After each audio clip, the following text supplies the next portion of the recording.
સૌને મારા નમસ્કાર. સર કેવલ સાહેબ, હું કાજલ હિંગુ આપ સૌ વિદ્યાર્થીઓનું ઓનલાઈન શિક્ષણ કાર્ય પદ્ધતિમાં દ્વિતીય સત્રમાં આપનું સ્વાગત કરું છું. मैं काजल हिंगू कक्षा 5 विषय हिंदी यूनिट 10 सीखो यानी यूनिट 2 सीखो.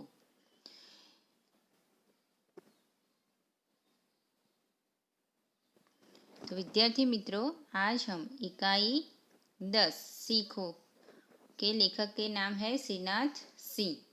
तो विद्यार्थी मित्रों, ये एक कविता है. तो पहले हम इस कविता का रचनाकार श्री श्रीनाथ सिंह द्वारा रची गई कविता में क्या क्या है, हमें क्या प्रेरणा दे रही है, वो मैं आपको बताती हूँ. फिर बाद में हम कविता गान करेंगे. प्रस्तुत कविता प्रसिद्ध रचनाकार श्री श्रीनाथ सिंह द्वारा रची गई है. जीवन में प्रकृति का बहुत ही महत्व है. जीवन में प्रकृति का बहुत ही महत्व है. इस कविता में कवि ने प्रकृति में मौजूद विभिन्न चीज़ों, फूल, भंवरे, सूरज, पेड़, पृथ्वी इत्यादि से कुछ न कुछ सीख लेने की प्रेरणा दी है. तो विद्यार्थी मित्रों, आज हमें इन सब में से हमें सीख लेनी है. ओके, तो हम आज इस कविता का गान करेंगे. आपको मेरे साथ गाना है. फूलों से नित्य हंसना सीखो, भंवरों से नित्य गाना, तरों की झुकी डालियों से नित्य सीखो शीश झुकाना. सीख हवा के झोंकों से लो कोमल भाव बहाना, दूध तथा पानी से सीखो मिलना और मिलाना. सीख हवा के झोंकों से लो कोमल भाव बहाना, दूध तथा पानी से सीखो मिलना और मिलाना. सूरज की किरणों से सीखो जगना और जगाना, लता और पेड़ों से सीखो सबको गले लगाना. मछली से सीखो स्वदेश के लिए तड़प कर मरना, पतझड़ के पेड़ों से सीखो दुख में धीरज धरना. दीपक से सीखो जितना हो सके अंधेरा हरना, पृथ्वी से सीखो प्राणी की सच्ची सेवा करना. जलधारा से सीखो आगे जीवन पथ में बढ़ना, और धुएं से सीखो हरदम ऊंचे ही पर चढ़ना. फूलों से नित्य हंसना सीखो, भंवरों से नित्य गाना, तरों की झुकी डालियों से नित्य सीखो शीश झुकाना. तो विद्यार्थी मित्रों, आपने मेरे साथ कविता गान किया ना? ओके, तो मैं आपको शब्दार्थ लिखवाती हूँ और इस पंक्ति को समझूती में समझाऊंगी इसका सरल अर्थ गुजराती में और हिंदी में. तो आप सबको मेरे साथ एक बार बोलना है, फिर आपको लिखना है. ओके. फूलों से नित हंसना सीखो, भंवरों से नित गाना, तरों की झुकी डालियों से नित सीखो शीश झुकाना. फूलों यानी पुष्प, नित यानी हमेशा. लिखा आपने? फूल यानी पुष्प, नित यानी हमेशा. तरु यानी पेड़ या वृक्ष. भंवरो यानी भ्रमर यानी मधुकर. भंवरा यानी मधुकर या भ्रमर या भंवरा. लिख लिया सबने? ओके, तो मैं आपको ये समझाती हूँ. फूलों से सदा हंसने रहना सीखो. हमें कवि कहते हैं फूलों से हमें हंसना सीखना चाहिए। बौरों से हमेशा गाते रहना सीखो। और बौरों से क्या सीखना चाहिए? हमेशा गाते रहना। पेड़ की झुकी हुई डालियों में से हमेशा हमेशा सिर झुकाकर जीना सीखो। पेड़ की झुकी हुई डालियों से हमेशा सिर झुकाकर यानी नम्रता रखकर सीखना चाहिए। तो देखो, फूलों से हमें सदा हंसना चाहिए, बौरों से हमें सदा गाते रहना चाहिए और झुकी हुई डालियों से हमें नम्रता रखनी चाहिए। हमेशा हमें सिर झुकाकर ही रहना चाहिए। तो मैं इसका गुजराती में अनुवाद करके बताती हूँ, आपको ध्यान से सुनना है। फूलो पासेथी हमेशा हंसता રહેવાનું શીખો। કવિ શું કહે છે? ફૂલો પાસેથી હંમેશા હસતા રહેવાનું શીખો। ભમરા પાસેથી હંમેશા શું શીખવાનું છે?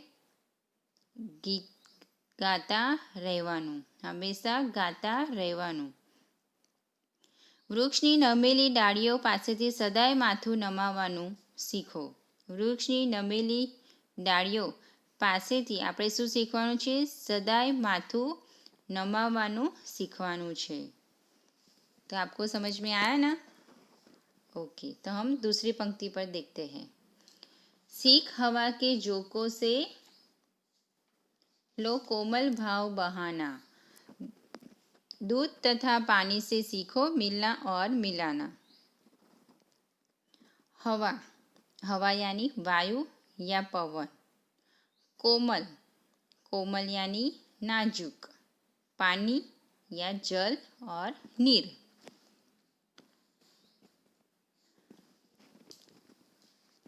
सीख हवा के झोंकों से लो कोमल भाव बहाना।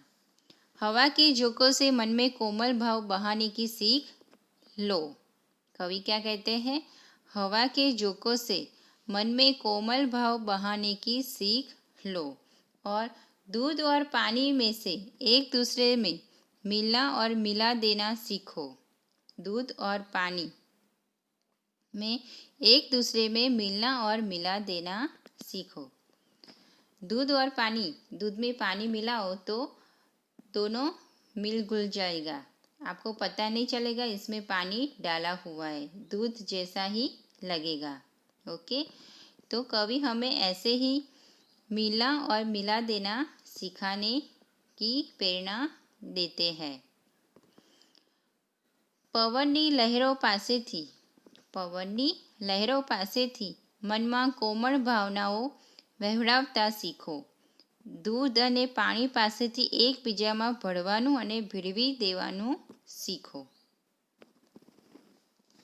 तीसरी पंक्ति। सूरज की किरणों से सीखो जगना और जगाना।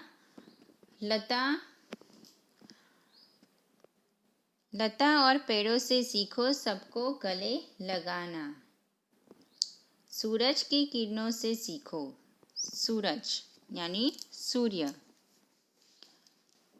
सूरज यानी सूर्य, भानु या रवि। लता तो वेल, यानी गुजराती में शू कहवाय? वेल।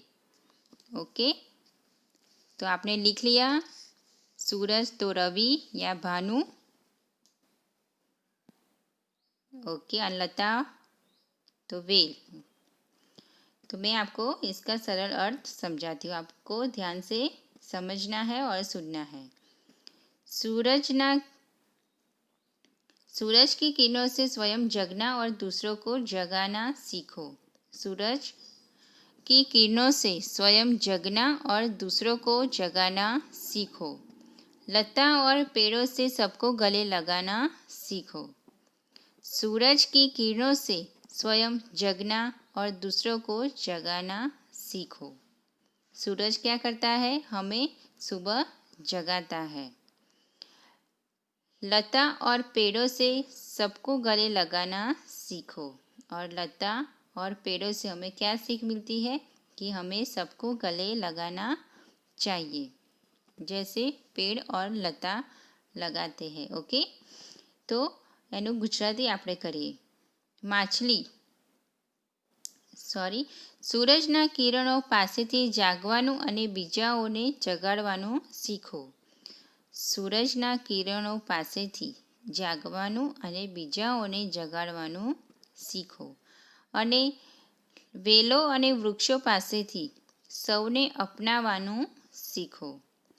વેલા અને વૃક્ષો પાસેથી સૌને अपनाવાનું सीखो. हमारी अगली पंक्ति है, मछली से सीखो स्वदेश के लिए तड़प कर मरना. पतझड़ के पेड़ों से सीखो दुख में धीरज धरना. मछली એટલે માછલી.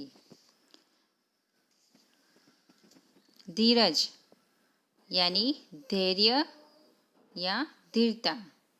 पतझड़ पत्ते झड़ने की ऋतु. पत्ते झड़ने की ऋतु. धीरज धीरज यानी धैर्य. तो आपने लिखा ना, धीरज यानी धैर्य, पतझड़ यानी पत्ते झड़ने की ऋतु. मछली से अपने देश के लिए तड़प तड़प कर मरना सीखो. मछली से क्या सीखना है हमें? कि अपने देश के लिए तड़प तड़प कर मरना सीखो. पतझड़ के पेड़ों से दुख में धीरज धरना सीखो. पतझड़ के यानी पत्ते झड़ने वाली ऋतु से हमें क्या सीखना चाहिए? दुख में धीरज धरना चाहिए. आपने देखा ही होगा कि पतझड़ की ऋतु आती है तब सब पेड़ों पर पत्ते गिरने लगते हैं, लेकिन पेड़ धीरज धरता है कि ऋतु बदलने के बाद हमारे पर नए पत्ते आएंगे. ऐसे ही हमें दुख में धीरज धरना चाहिए. માછલી પાસેથી પોતાના દેશ માટે તડપી તડપીને મરવાનું શીખો અને પાનખરના વૃક્ષો પાસેથી દુઃખમાં ધીરજ રાખવાનું શીખો. हमारी अगली पंक्ति है, दीपक से सीखो जितना हो सके अंधेरा हरना. पृथ्वी से सीखो प्राणी की सच्ची सेवा करना. तो दीपक से हमें क्या सीख मिलती है? कि जितना हो सके उतना अंधेरा यानी अज्ञान दूर करना तुम दीपक से सीखो. दीपक क्या करता है? अंधेरे को दूर करता है. तो वैसे ही हमारे में जो अज्ञान है वो दीपक जैसे दूर करना और अज्ञान को बाहर निकालना. ओके, तो जितना हो सके उतना अंधेरा यानी अज्ञान दूर करना है और तुम दीपक से ये सीखो. प्राणियों की सच्ची सेवा कैसे की जाती है? यह पृथ्वी से सीखो. और पृथ्वी से क्या सीख मिलती है? कि प्राणियों की सच्ची सेवा कैसे की जाती है? यह पृथ्वी से सीखो. पृथ्वी हमें कैसे सेवा देती है अलग अलग, ये हम भी जान सकते हैं. वैसे ही हमें सच्ची सेवा करनी है. શક્ય હોય તેટલો અંધકાર દૂર કરવાનો તમે દીપક પાસેથી શીખો. શક્ય હોય તેટલો અંધકાર યાની અજ્ઞાન દૂર કરવાનું તમે દીપક પાસેથી શીખો. દીપક શું કરે છે? અંધકારને દૂર કરી પ્રકાશ ફેલાવે છે. એવી જ રીતના આપણે અજ્ઞાનને દૂર કરી આપણામાં જ્ઞાનનું દીપક જલાવવાનું છે. પૃથ્વી પાસેથી પ્રાણીઓની સાચી સેવા કરવાનું શીખો અને પૃથ્વી પાસેથી प्राणियों साची सेवा करवानो सीखो। और हमारी अगली पंक्ति है, जलधारा से सीखो आगे जीवन पथ में बढ़ना और धुएं से सीखो हरदम ऊंचे ही पर चढ़ना। जलधारा यानी पानी की धारा या प्रवाह। पानी तो जल या नीर, तो ये हमें क्या प्रेरणा देती है? जलधारा पानी की बहती हुई धारा से जीवन के मार्ग में हमेशा आगे बढ़ना सीखो। पानी की बहती हुई धारा से जीवन के मार्ग में हमेशा आगे बढ़ना सीखना चाहिए। पानी कभी रुकता है? सागर में, नदी में नहीं रुकता ना। वैसे ही हमें जीवन के मार्ग में हमेशा आगे ही आगे बढ़ना सीखना चाहिए। और धुएं से सीखो कि जीवन में हमेशा उन्नति कैसे की जाए। धुएं कहाँ उड़ता है? ऊपर ही उड़ता है। कभी नीचे देखा है आपने? कभी नहीं देखा होगा, है ना। तो हमें ऐसे धुएं के जैसे ही ऊंचे उन्नति करके आगे बढ़ना है। પાણીની વહેતી ધારા પાસેથી જીવનમાં સદાય આગળ વધવાનું શીખો। શું કહે છે કવિ? પાણીની વહેતી ધારા પાસેથી જીવનમાં સદાય આગળ વધવાનું શીખો। ધુમાડા પાસેથી શીખો કે હંમેશા ઊંચે ને ઊંચે કેવી રીતે ચડવું, ઉન્નતિ કેવી રીતે કરવી। અને ધુમાડા પાસે શું શીખવાનું છે આપણે?